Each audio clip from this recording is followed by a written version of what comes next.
but we're perfectly okay as we are. That we're not broken, we're not junk, and we can do better. We don't have to change ourselves. We don't have to become different people, but we can do better.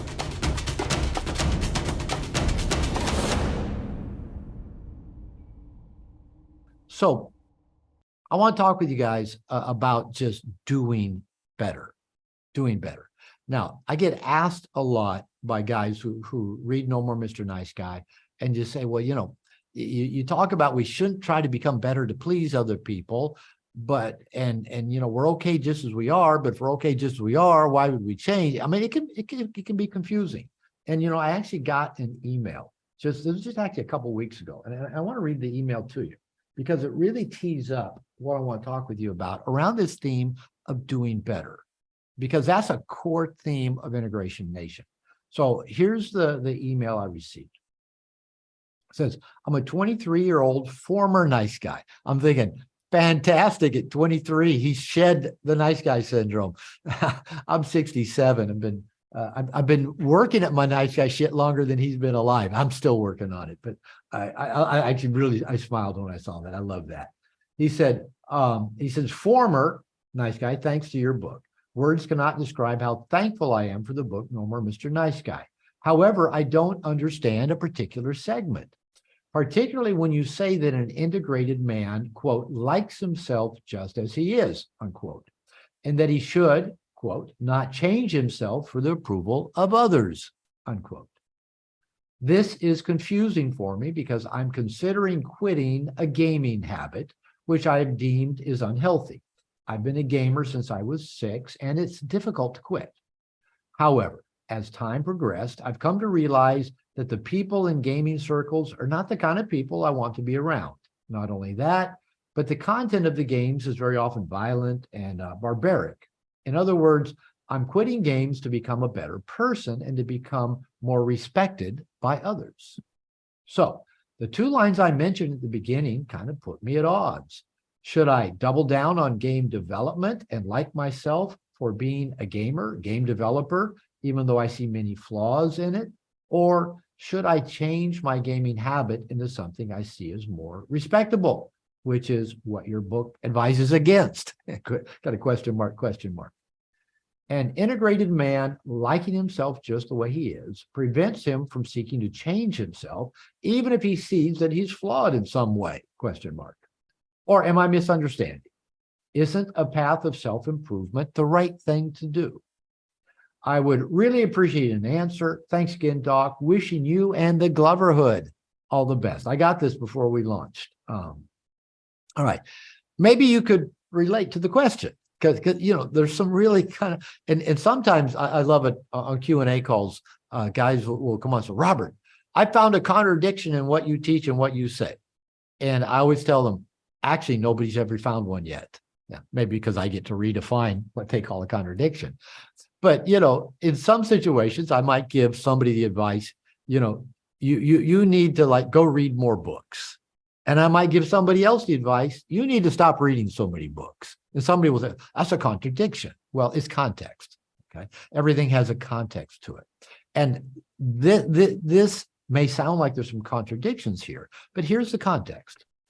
I believe we are perfectly okay just as we are.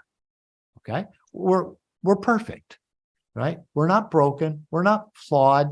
Now, I'll use the word flawed, but I mean it in a way that just, okay, we picked up habits.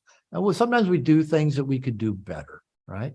But we're perfectly okay as we are. We're not broken. We're not junk. And we can do better. We don't have to change ourselves. We don't have to become different people, but we can do better. So let me just kind of back up on this a little bit. In No More Mr. Nice Guy, I talk about toxic shame.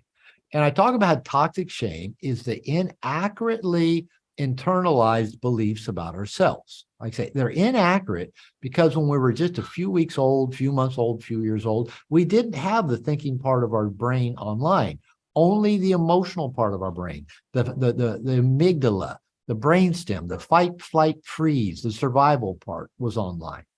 And so we were all in survival mode, and every experience we had that felt uncomfortable to us as narcissistic babies, we internalize, I'm the cause of that. I made that happen. And then every human being then tries to do two things.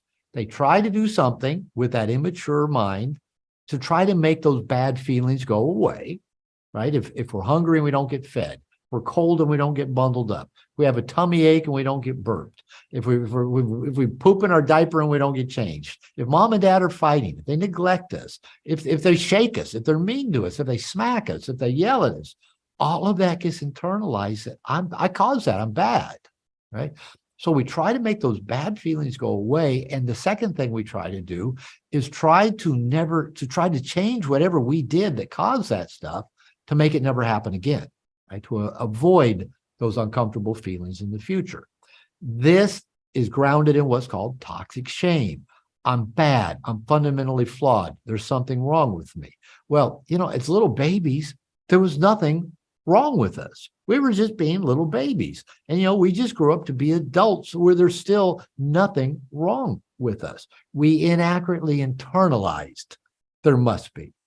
And every human being does this. And then we start developing life scripts to deal with it. Nice guy script is just one of them, where we say, okay, I'm going to try to be, never a moment's problem.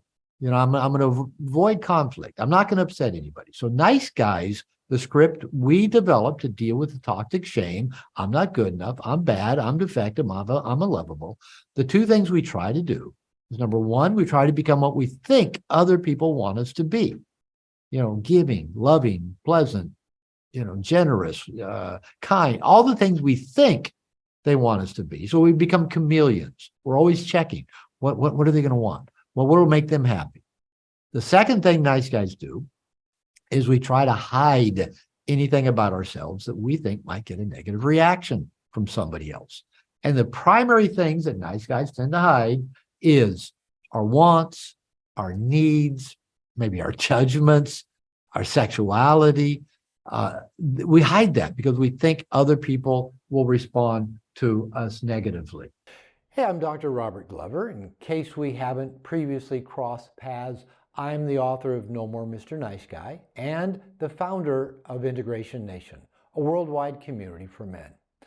I hope you're enjoying this clip from a recent live Integration Nation call. If so, I encourage you to check out the Integration Nation YouTube channel, where you'll find tons of videos, including lessons I teach and interviews I do on these weekly calls. I also publish YouTube shorts, all raw and uncensored. After you've poked around our YouTube channel, go check out Integration Nation at integrationnation.net. With that, I'm in. Back to the video. So that's how most nice guys are living their lives, whether we're an I'm so good nice guy or I'm so bad nice guy. We'll probably dive more into that on another lesson as well, the difference between I'm so good and I'm so bad. But a key part of nice guy recovery, as I talk about in No More Mr. Nice Guy, I say it on calls, I say it in interviews, I say it to people, is that we need to actually get help. We need safe people to help us release our toxic shame, right? We don't need people to help us be better, be different, only to release our toxic shame. And as we go into these safe places, a coach, a men's group, a mentor, a close friend, a therapist, a 12-step group, and begin revealing the things about us that we don't want people to know, that we've kept hidden, that we've tried to compensate for, right? They're still there. All that stuff's in the shadow somewhere. But as we start revealing it, not only does it release that stored up energy and inaccurate beliefs, the people who are there, the safe people, again, a coach, a therapist, men in our men's group, this forum, start giving us more accurate feedback. No, you're not bad. Well, that's normal. You're not wrong. You didn't do anything wrong. Yeah, you could have done that better, but you're not a bad person, right? We start getting more accurate feedback about ourselves, and we can begin releasing those inaccurately internalized beliefs. It helps us become what I call the non-judgmental observer of ourselves. We can watch ourselves make mistakes. We can watch ourselves drop something, fumble something, lose our patience, and not judge ourselves for that. We just notice it. And that's when we're going to practice just doing better. just doing better. So we can accept that we're flawed human beings. We don't have to change anything about us to be a better person or have anybody else's approval. If, and we get to be the decider. If we like gaming, go be the best gamer on the planet. If we decide gaming doesn't serve us, we can walk away. Not because we're doing something wrong or bad or evil, just because we go, all right, I don't think that serves me anymore. I'm going to do something different. All right. So we can do that with porn. We can do it with carbs. We can do it with toxic situations. We can do it with bad spending habits, with gambling, with alcohol, whatever. We don't have to become better people, but we can work at doing things in better ways that give us a better life. So we can challenge ourselves to do better every day without judgment and without shame. Now, I've been wearing this little bracelet right here. I ordered this a couple months ago, and it just says "Do Better." It does say integrationnation.net. So I ordered these special, and I hope you all already know that you get these, if you finish the onboarding process.